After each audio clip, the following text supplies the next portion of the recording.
आजकल हमारे देश का किसान बहुत दुखी है। 70 साल से सभी पार्टियों ने मिलकर किसानों को धोखा दिया।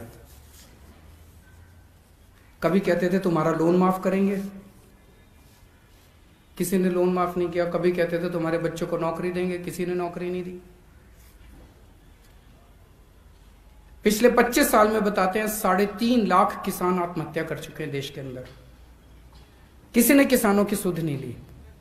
और अब ये जो तीनों बिल आए हैं, ये तीनों बिल एक तरह से किसानों से उनकी खेती छीन के इन 2-4 पूंजीपतियों को सौंप देंगे। तो अब किसान के लिए अस्तित्व का सवाल हो गया कि अब अगर सड़क पे नहीं उतरेगा तो किसानी नहीं बचेगी, और अगर किसानी नहीं बचेगी तो बेचारा किसान जाएगा कहां, वो अपने परिवार को कैसे पालेगा।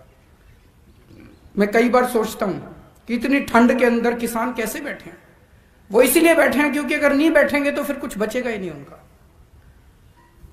26 जनवरी को जो कुछ भी हुआ वो दुर्भाग्यपूर्ण था। जो हिंसा हुई वो दुर्भाग्यपूर्ण थी।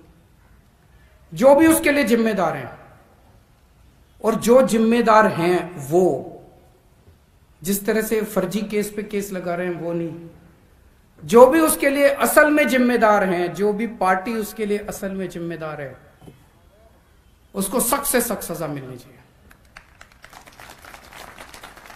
लेकिन उस दिन हिंसा हुई, इस वजह से किसानों के मुद्दे नहीं खत्म हो गए। मुद्दे आज भी बरकरार है। जिस मुद्दों की वजह से वो 60 दिन से बेचारे बैठे हैं, वो मुद्दे नहीं खत्म हो गए।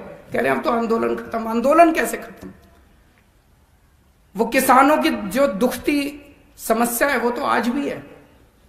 तो वो आंदोलन खत्म नहीं हो सकता, वो उनके मुद्दे खत्म नहीं हो सकते। और जिस देश का किसान दुखी है वो देश कभी भी सुखी नहीं हो सकता। हम सब लोगों को मिलके किसानों का साथ देना है, अपने अपने इलाके में अहिंसा पूर्वक, शांति पूर्वक सबको साथ देना है।